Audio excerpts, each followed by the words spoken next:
हाँ जी सीए साहब, कैसे आप सब लोग ठीक ठाक हो? कैसी चल रही है लाइफ आपकी? बेटे याद है ब्रांच चैप्टर किया था कल की क्लास में? सब कुछ अच्छे से याद है? ब्रांच में कैसे कैसे अकाउंट बने थे, क्या बने थे? आज मैं ना पहले तो पुराने वाले को ही रिवाइज कराऊंगा। पुराने वाले को रिवाइज कैसे कराऊंगा, मेरी बात समझे आप। मैं एक क्वेश्चन बनाऊंगा, अब मैं दिखाऊंगा आपको ब्रांच का क्वेश्चन दिया कैसे जाता है। मैंने कल तो ये बताया था पूरा प्रोसेस क्या चलता है। आज मैं आपको दिखाऊंगा कि ये पूरा क्वेश्चन दिया कैसे जाता है, हमें क्या क्या करना होता है, फिर आगे बातें सीखेंगे। तो क्या मैं शुरू करूं? आ जाओ, एक एग्जाम्पल अगला लिखो। Example number 2।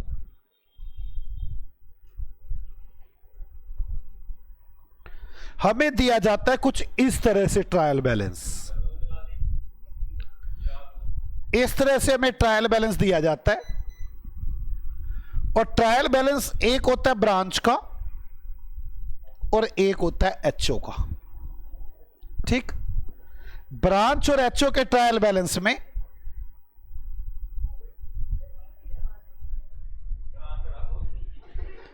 Debit credit, debit credit, HO और ब्रांच के ट्रायल बैलेंस मिल गया आपको।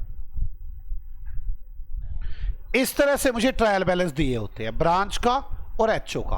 आप लिखते रहे, मैं कर रहा हूं स्टार्ट। परचेज, ये पहले ये लिख लूं, एग्जाम्पल 3 है। लो जी, एग्जाम्पल 3 है। परचेज एचओ में है 50,000 रुपए की, बाकी वे कहीं है ही नहीं। सेल्स ब्रांच की है 40,000 रुपए की, एचओ की है 1.5 लाख रुपए की। मशीन ब्रांच की है 10,000 रुपए की और एचओ की है 1 लाख रुपए की। स्टॉक ब्रांच का है 20,000, एचओ का है 20,000। डेटर्स ब्रांच का है 10,000 और एचओ का है 40,000।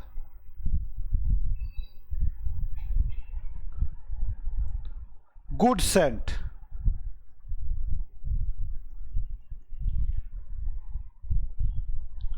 ब्रांच को तो रिसीव हुआ 25,000 रुपए का सामान, एचओ ने भेजा था 35,000 रुपए का सामान।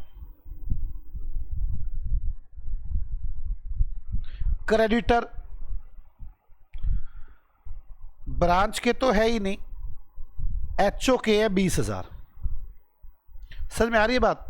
ये क्वेश्चन दिया हुआ है मुझे, आपको समझ में आया ना ये ट्रायल कैसे बनाया होगा उन्होंने। एक्सपेंसेस ब्रांच के है 5,000, एचओ के चलो है ही नहीं।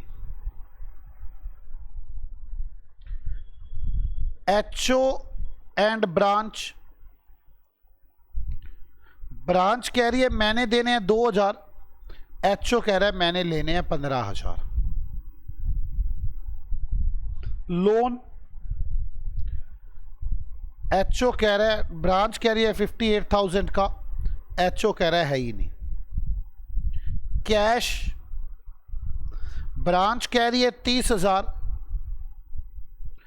एचओ कह रहा है 60,000।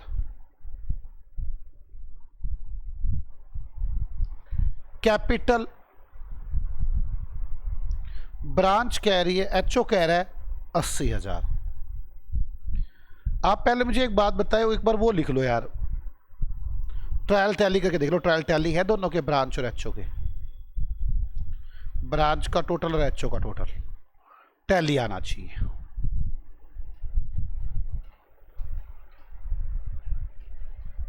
जल्दी से बताएं, इनका टोटल टैली आना चाहिए, फास्ट।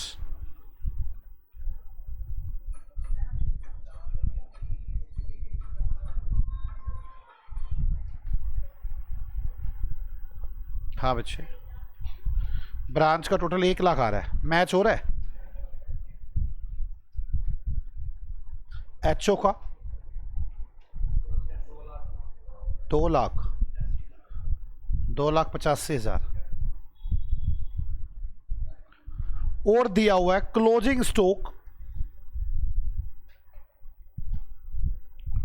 ऑफ एचओ और ब्रांच। एचओ का क्लोजिंग स्टॉक है 25,000 और ब्रांच का क्लोजिंग स्टॉक है 15,000।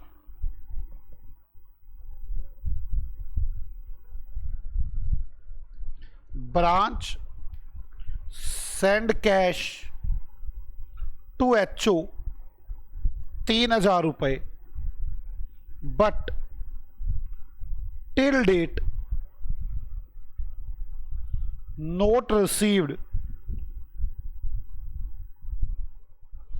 Bye HO. ब्रांच ने एचओ को 3,000 रुपए बेचे जो अभी तक हमें मिले नहीं है। ये क्वेश्चन मिलेगा आपको। Prepare consolidated final accounts. आपको पहले समझ में आ गया आपको क्वेश्चन कैसे मिलेगा। अब आप आते हैं सॉल्यूशन पे कि सॉल्यूशन कैसे करेंगे। हम मैं सबसे पहले दोनों के ट्रायल बैलेंस को देखूंगा और देखूंगा ये इक्वल और अपोजिट होने चाहिए। अगर ये इक्वल और अपोजिट नहीं है तो दिक्कत है। तो चले, ब्रांच कह रही है मैंने 2,000 रुपए देने हैं, एचओ कह रहा है मैंने 15,000 रुपए लेने हैं। 13,000 रुपए का पहले ही फर्क है। 13 का फर्क ढूंढते हैं तो सबसे पहले गुड्स सेंट गुड्स रिसीव देख लेना चाहिए। ये रहा 25, 35, 10,000 रुपए का तो वो कह रहा है मैंने सामान भेजा 35 और वो कह रहा है मिला 25। 10 का तो यही डिफरेंस हो गया और 3 का डिफरेंस हो गया। ब्रांच कह रही है मैंने कैश भेज दिया था, एचओ कह रहा है मुझे कैश नहीं मिला था। तो आप सॉल्यूशन है पहले रिकॉन्सिलेशन एंट्रियां बनाएं। लेशन entries in the books of branch. Branch के बुक्स में कौन सी एंट्री बनाओगे आप? सामान की गुड्स की। ब्रांच को सिर्फ कितने का सामान मिला है? 25 का। 10 की एंट्री और बनाओगे। क्या एंट्री बनेगी? गुड्स इन ट्रांजिट या goods receive account debit to HO.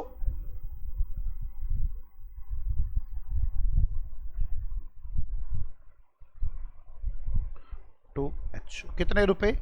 10। और in the books of HO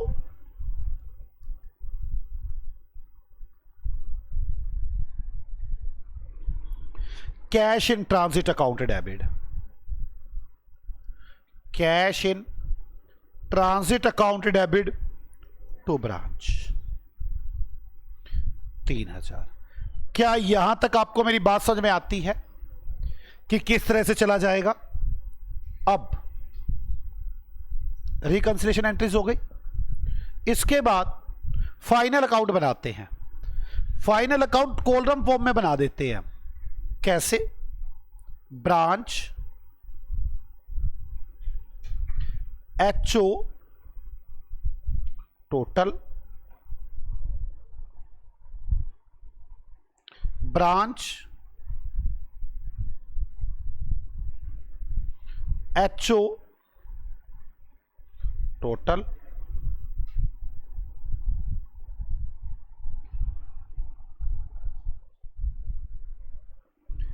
trading and P and L account. आपको मेरी बात समझ में आई? कॉलम फॉर्म में बना लेते हैं। बैलेंस शीट भी कॉलम फॉर्म में बना लेते हैं।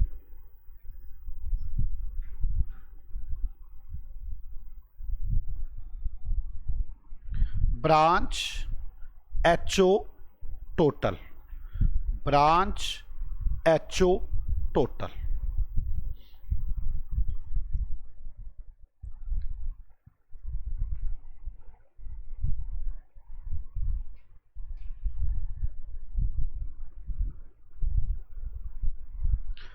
रिकॉन्सिलेशन तो हो गया मेरा। अब सबसे पहला काम क्या करना है मुझे? ब्रांच के फाइनल अकाउंट बनाने हैं। आ जाओ ब्रांच के फाइनल अकाउंट बनाए। ब्रांच में परचेज नहीं है, सेल है 40,000 रुपए की। ब्रांच में sales, bye sales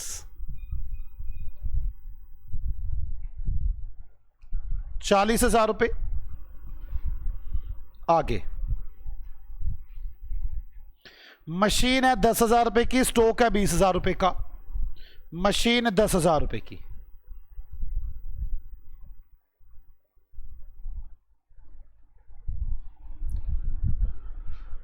opening stock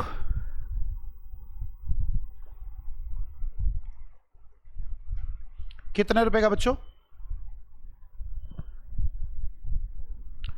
20 का, डेटर 10 के। डेटर्स 10,000 रुपए,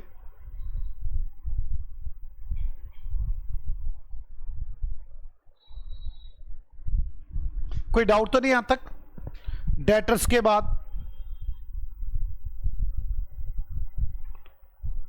गुड्स सेंट 25, लेकिन 25 नहीं, ब्रांच ने एंट्री बनाई हुई है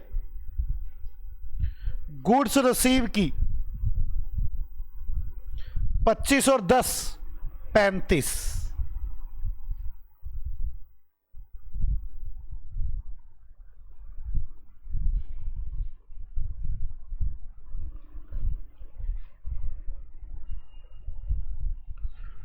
क्रेडिटर है नहीं, एक्सपेंसेस 5,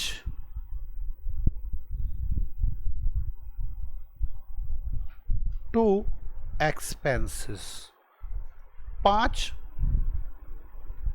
एक्सपेंसेस के बाद एचओ के 2,000 देने हैं, 2 नहीं, अभी एंट्री बनाई थी इसने, 10 और बना दिए थे, 12। क्लियर ना? ब्रांच की बुक्स में देखना है।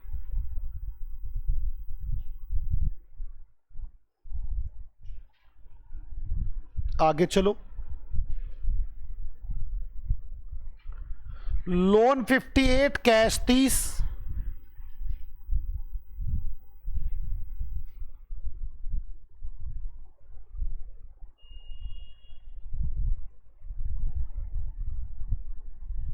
क्लियर यहां तक? बस इसका तो यहां तक हो गया। Closing stock of branch 15,000। 15 नहीं, ये तो फिजिकल काउंट होगा। जो ये वाला है 10, 15 और 10 25 closing stock.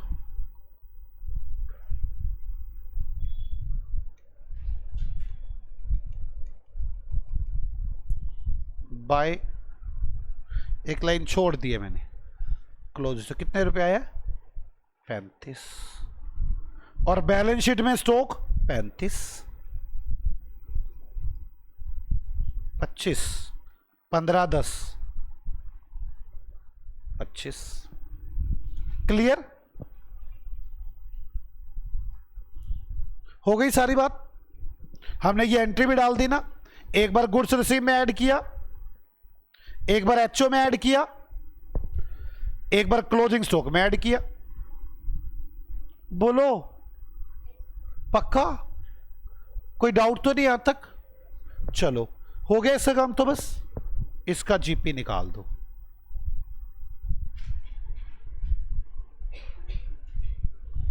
To gross profit कितना? 10,000, total 65,000। By gross profit 10,000 to net profit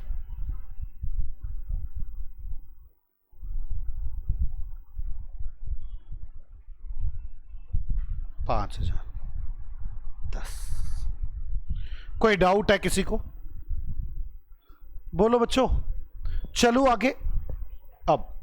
अब क्या करना है हमने? ब्रांच का तो बन गया, ये टैली भी हो गया। नहीं पहले बैलेंस शीट तो बना लो। पी एंड एल 5 और देखो टैली हो रहा होगा।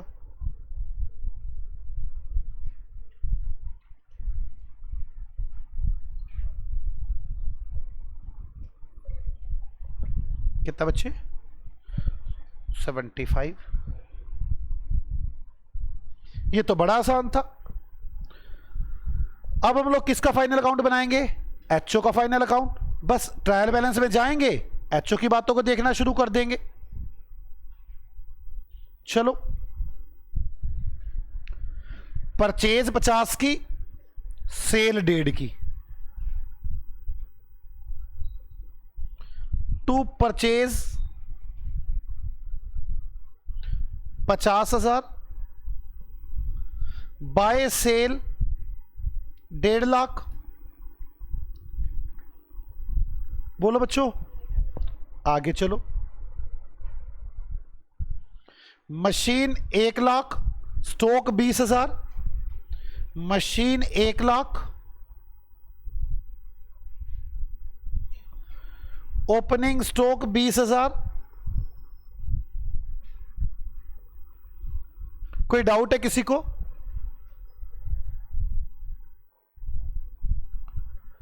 Debtors 40, goods and 35, debtor 40, goods and, by goods and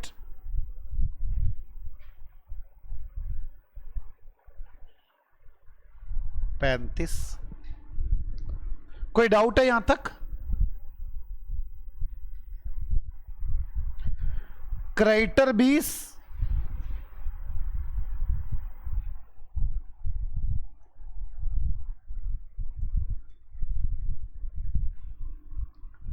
समझ में आ रही है यहां तक?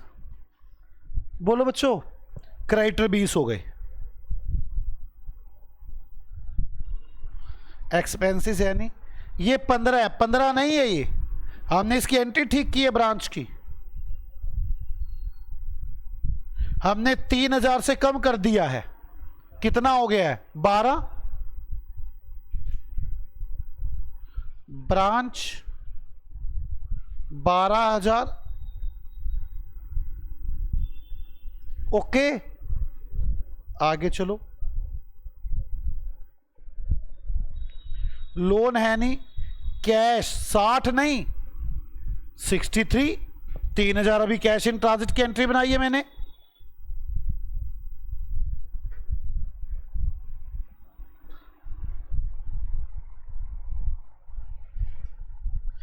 Capital 80,000,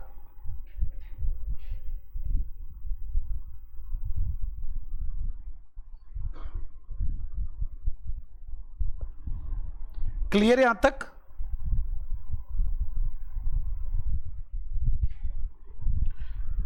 closing stock 25,000,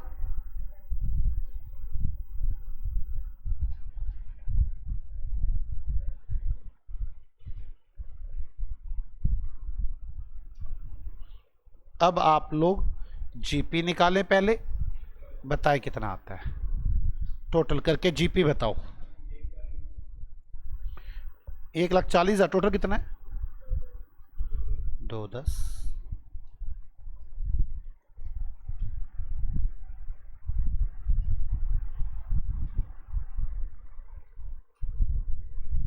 net profit 210, तो नेट प्रॉफिट लिखे बैलेंस शीट में 210 टैली होना चाहिए।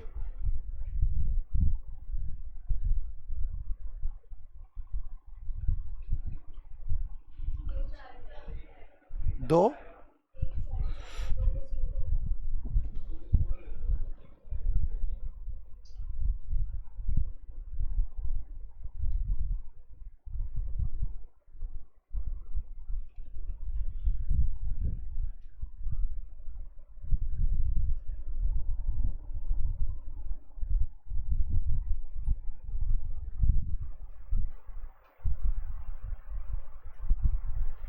हो गया यहां तक?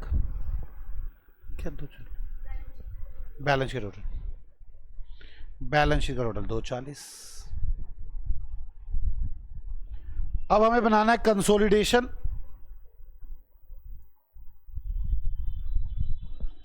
आ जाओ कंसोलिडेशन करें। 20 और 20 40। जरा यहां ध्यान से दे, गुड्स रिसीव और गुड्स सेंट दोनों कैंसिल हो जाएंगे। अपने आप ही को सामान भेजा और अपने आप ही सामान लिया, ऐसा तो हो ही नहीं सकता। पी एंड एल अकाउंट में गुड्स रिसीव और गुड्स सेंट, क्या कर रहे हैं, मैं इधर जाता हूं तो दोनों ही कैंसिल हो जाएंगे। क्या आपको मेरी बात समझ में आ रही है? मैं चेंज ही करूं, गुड्स रिसीव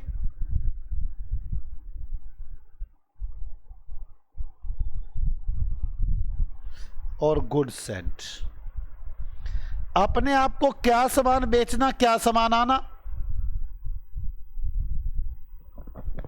क्या आपको समझ में आई? अब चलो आगे।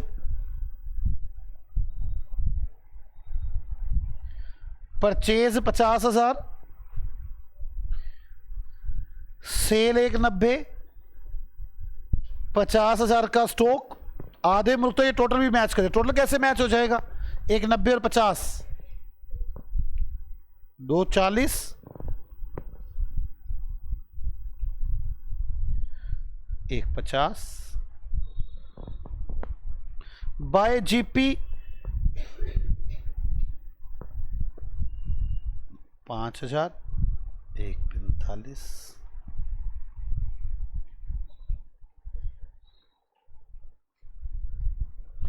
गुड्स सेंट और गुड्स रिसीव दोनों कैंसिल हो जाएंगे। क्या आपको समझ में आ गई मेरी बात? अब कंसोलिडेटेड बैलेंस शीट, 1,10,000, ब्रांच से पैसा लेना और एचओ का पैसा देना कैंसिल हो जाएंगे।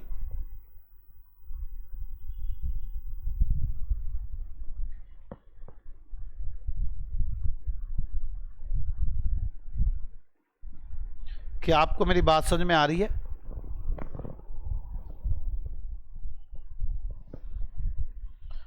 $50,000,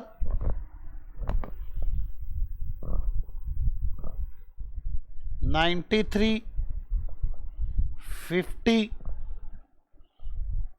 80, 145, 58, 20। टोटल बताओ कितना आ रहा है? 3 लाख। क्या आपको मेरी बात समझ में आ गई? अब तो कुछ हद तक काफी बातें समझ में आ गई होंगी या नहीं? बोलो, आगे बातें समझाओ। जब कंसोलिडेशन बनता है एचओ की बुक्स में और ब्रांच की, जब पी एंड एल बनाएंगे तो गुड्स सेंट गुड्स रिसीव नहीं लिखेंगे। जब बैलेंस शीट बनाएंगे एचओ और ब्रांच के बैलेंसेस कैंसिल हो जाएंगे, आपस के लेन देन कैंसिल होने। क्लियर? वैसे सीए करता पता क्या है? अगर मैं सच बताऊं तो सीए हेड ऑफिस में बैठा होता है और हेड ऑफिस के अंदर ना वो एंट्रियां बनाता है। क्या एंट्रियां बनाता है मैं पहले वो बता दूं, ध्यान से सुनो। ये नई एंट्रियां सिखा रहा हूं, इसी में आगे बनाते हैं। लिखो, इन कॉरपोरेशन एंट्रीज। कौन सी एंट्रीज? इन कॉरपोरेशन एंट्रीज। मतलब क्या? सीए क्या करता है? एचओ के बुक्स में, बुक्स ऑफ एचओ में जर्नल एंट्री कैसे बनाता है, इस बैलेंस शीट को देखता है और जर्नल एंट्री बनाता है। कहता है ब्रांच की मशीन हमारे पास आ गई, ब्रांच के डेटर हमारे पास आ गए, ब्रांच का कैश हमारे पास आ गया, ब्रांच का स्टॉक हमारे पास आ गया। मेरी बात समझ में आ गई? क्या एंट्री बनाता है एचओ की बुक्स में? कहता है मशीन हमारे पास आ गई, मशीन के बाद क्या था? डेटर्स हमारे पास आ गए, स्टॉक हमारे पास आ गया, कैश हमारे पास आ गया, यहां तक स्टॉक कैश। कितना कितना है? 10, 10, 30, 25, 10, 10, 25, 30, टू ब्रांच। कितना आ गया? 30 और ये 50, 60, 70, 75। सारी एसेट्स ब्रांच की हमारे पास आ गई। ब्रांच की सारी लायबिलिटी भी हमारे पास आ गई। पी एंडल आ गया। देखो टोटल में नहीं लेके आया एचओ का बैलेंस। लोन आ गया, बस यही है, एचओ और लोन है मेरे पास। हाँ या ना? तो कैसे कहता है? Branch account debit to loan 58, branch account debit to P and L कितना था? 8,000, 5,000। क्या आपको मेरी बात समझ में आती है? सीए ये फाइनल अकाउंट बनाने के बाद इनकॉर्पोरेशन एंट्रीज बनाता है एचओ की बुक्स में। कहता है ब्रांच का सारा सामान आ गया। मतलब मैं आपको बताऊं, ये ब्रांच का अकाउंट बनाता है।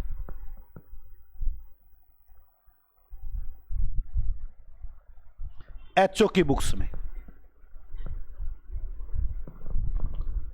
ये क्या बोलता है? कहता है एचओ की बुक्स में एचओ ने कितने पैसे लेने थे? 12,000 रुपए। टू बैलेंस बीडी 12,000 रुपए लेने थे।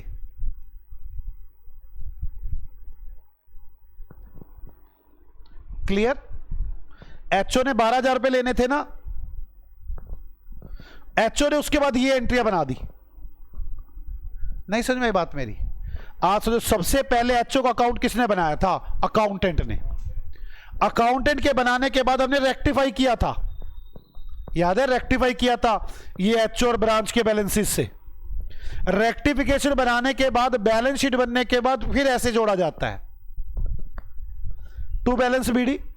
अब ब्रांच को क्रेडिट कर दो, by machine debtor stock cash, by machine, by debtors, by stock, by cash.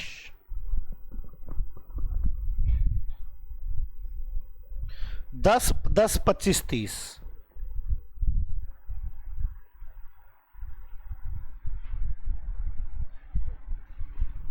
ठीक है। Branch account debit to loan, branch account debit to P and L, और ये टैली हो जाता है। कितना आ गया? 56। क्या आपको मेरी बात समझ में आ गई है? इसे बोलते हैं इनकॉर्पोरेशन एंट्रियां। और सच बताओ, ये इनकॉर्पोरेशन एंट्रियां ब्रांच की बुक्स में ही बनती हैं। Books of branch.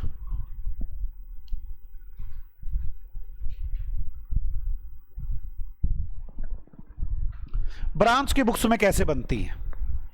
ब्रांच कहती है एचओ अकाउंट डेबिट, हमारे यहां से मशीन गई, हमारे यहां से डेटर्स गए, हमारे यहां से स्टॉक गया, हमारे यहां से कैश गया 75,000 रुपीज का।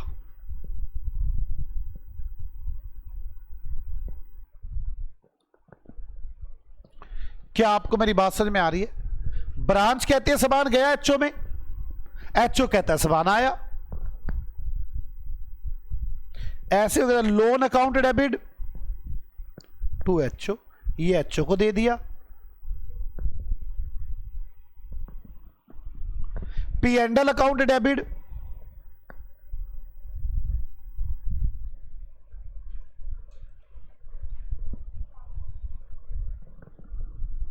ब्रांच कहती है मेरा पी एंडल खत्म हो गया, मेरा लोन खत्म हो गया। और ब्रांच अपनी बुक से पता है कौन सा अकाउंट बनाती है? HO account.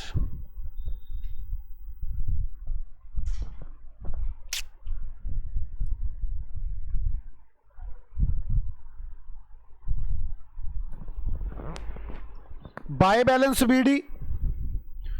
आप ब्रांच की बैलेंस शीट में जाएंगे, देखिए क्या लिखा हुआ है उसने, 12,000 रुपए देने हैं। हाँ या ना?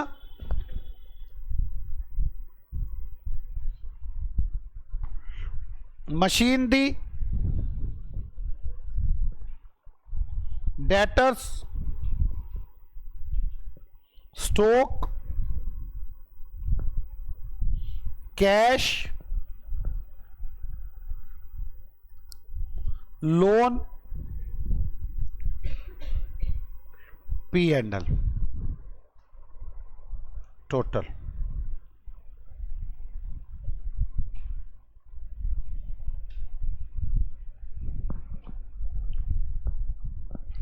क्या आपको मेरी बात समझ में आ गई? पक्का? मैं आपको सिखा रहा हूं इस वक्त इंडिपेंडेंट ब्रांच के बारे में। मैं काफी कुछ बता चुका आपको इंडिपेंडेंट ब्रांच के बारे में। मैंने कहा हम कैसे करेंगे। सबसे पहले हम करेंगे रिकंसिलेशन। रिकंसिलेशन के बाद करेंगे हम फाइनल अकाउंट। पहले ब्रांच, फिर एचओ, फिर टोटल, फिर हम करेंगे इनकॉर्पोरेशन एंट्री, आप बुक्स ऑफ ब्रांच में, बुक्स ऑफ एचओ में। ये प्रोसेस पूरा है मेरे पास। क्लियर? एक काम करता हूं मैं, पहले थ्योरी लिखवाता हूं इतने पे, ताकि आपको मेरी बात समझ में आ जाए। थ्योरी में आ जाओ। इंडिपेंडेंट ब्रांच, मैं पहले इंडियन कर रहा हूं।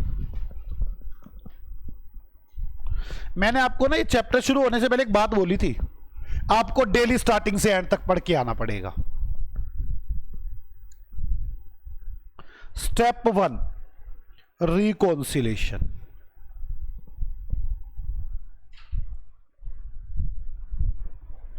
First point, in the books of HO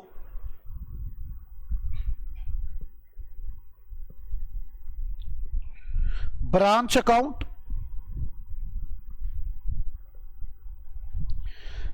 in the books of branch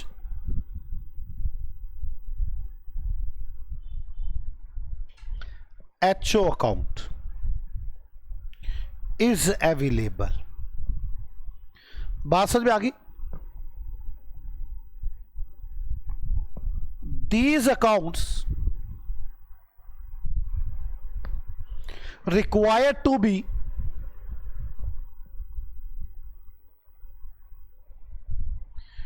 equal and opposite। ये बैलेंस इक्वल और अपोजिट होने चाहिए। उसके बाद देखो, if these balances are not equal or opposite, then we are required to prepare reconciliation entries।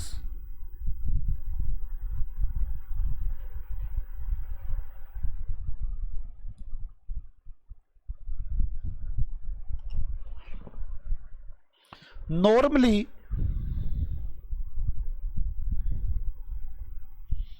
difference are goods in transit और cash in transit. Normally difference यही होता है।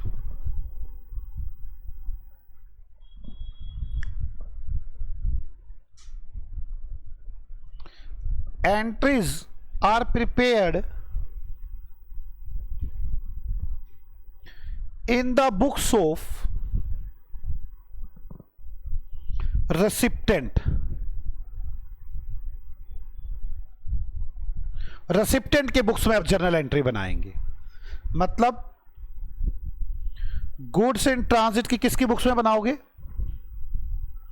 Branch books.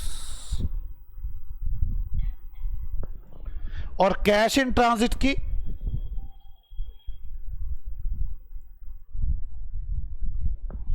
HO books.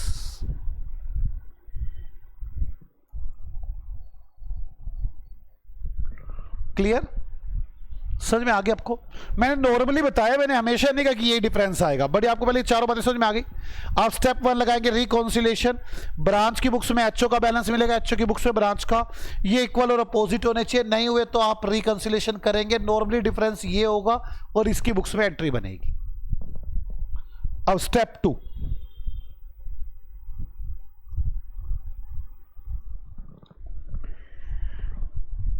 Final account of branch.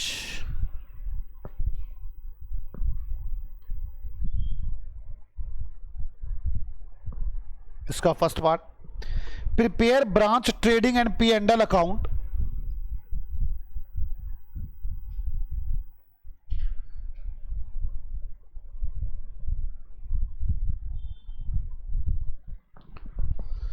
after considering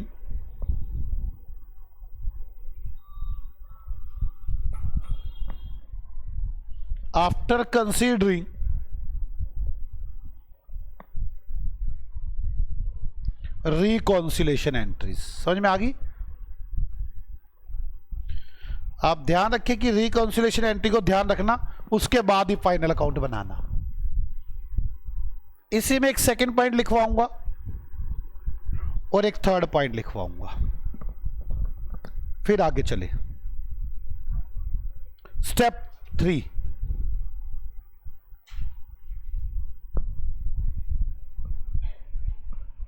क्या यहां तक समझ में आ गया सबको? चलो step 3, final account of HO.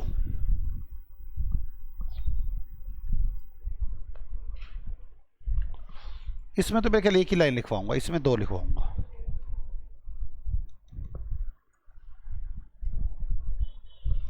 Final account of HO, first prepare final account of HO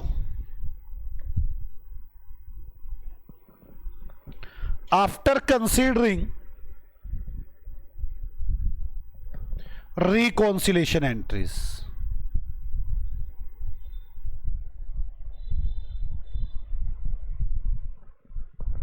second, third अभी लिखवाऊंगा।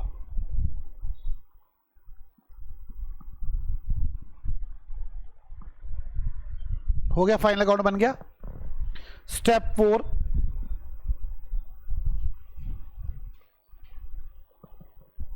Consolidated final account.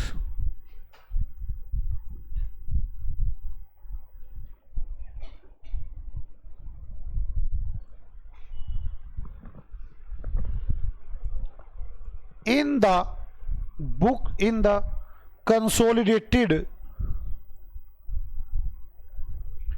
P&L account,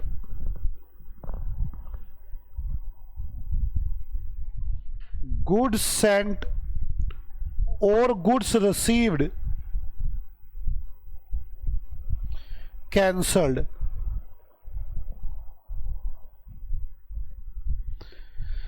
in the consolidated trading P&L account, goods sent or goods received cancel. Second, branch and HO account cancelled when prepare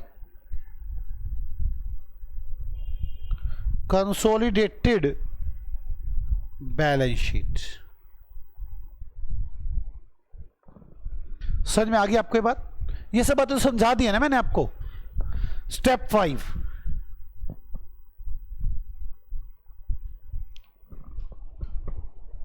incorporation entries.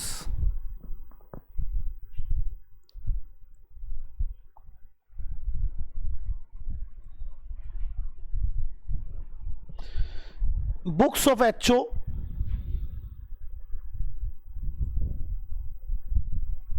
और books of branch.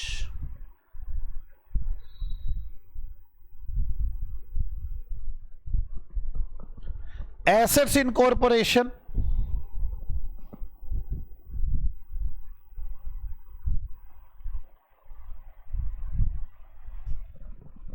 ये बनाएगा HO. Assets account debit to branch, और branch बनाएगी HO account debit to assets. क्या आपको मेरी बात यहां तक समझ में आ गई? चलें आगे। Liabilities in corporation.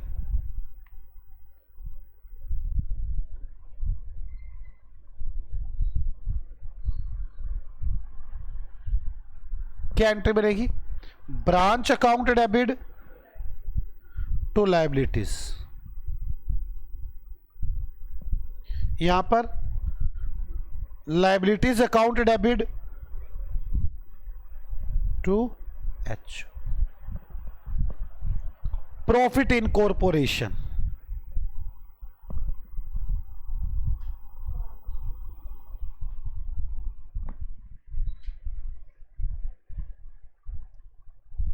Profit in corporation.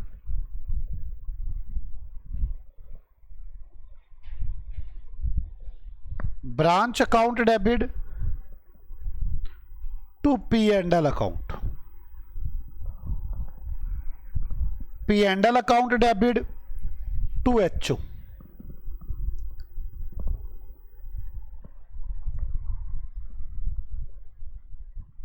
समझ में आ गई बात यहां तक? बोलो बच्चों, आ जाओ आगे चलते हैं। और लिख के 2 एंट्री की जगह छोड़ दे।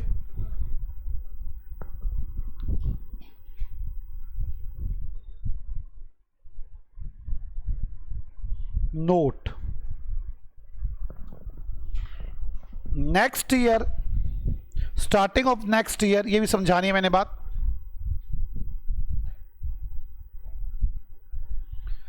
डी इन corporation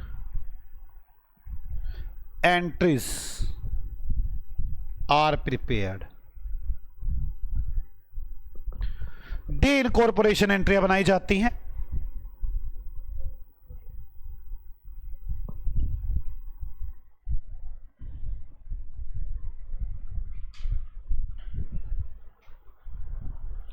HO account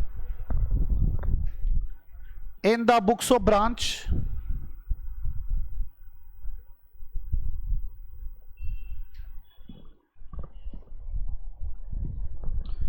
branch account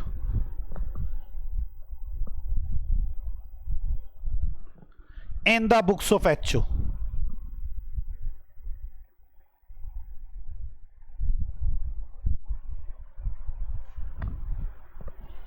कैसे बनेगा एचओ की ब्रांच, एचओ के अकाउंट? ब्रांच ने पैसे देने होंगे ना। एचओ का अकाउंट है ब्रांच की बुक्स में। ब्रांच ने पहले ये पैसे देने थे, ब्रांच के पास से एसेट्स गई, ब्रांच के पास से प्रॉफिट गया, ब्रांच के पास से लायबिलिटीज गई। यही बनाया ना हमने।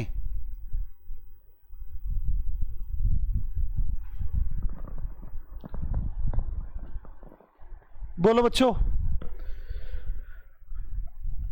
एचओ की बुक्स में ब्रांच का अकाउंट,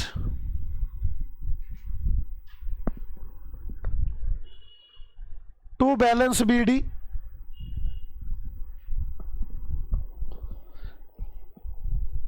ब्रांच की बुक्स में एसेट्स आ गई। ये बनेगा ना? नहीं, assets account debit to branch by assets to P and L to liabilities.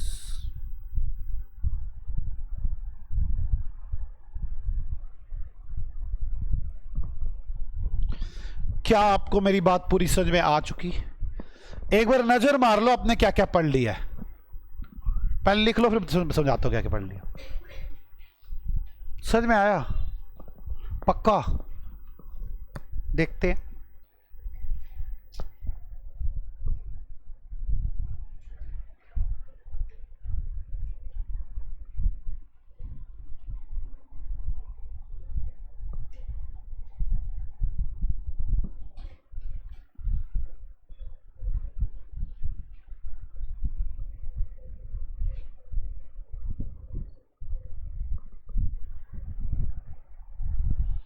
देखिए कैसे चलेंगे।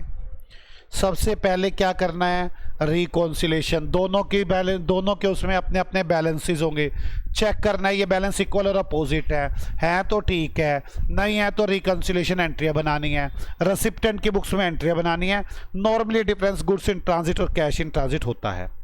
फिर स्टेप 2 पे चले जाना है, फाइनल अकाउंट ऑफ ब्रांच बनाना है उस रिकॉन्सिलेशन एंट्री को देखते हुए। फिर स्टेप 3 पर चला जाना है, फाइनल अकाउंट ऑफ एचओ बनाना है उस रिकंसिलिएशन एंट्री को देखते हुए।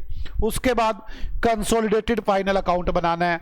जब वो बनाओगे तो P&L में से गुड्स एंड गुड्स रिसीव हटा दोगे और बैलेंस शीट में से एचओ ब्रांच के बैलेंसेस हटा दोगे। इसके बाद इनकॉर्पोरेशन एंट्रियां बनानी है कि ब्रांच की तरफ से सारी एसेट्स चली जाएंगी, एचओ को मिल जाएंगी। और इसके बाद ब्रांच की बुक में एचओ को और एचओ की बुक से ब्रांच का अकाउंट होना चाहिए। कुछ पूछना हो तो बताओ।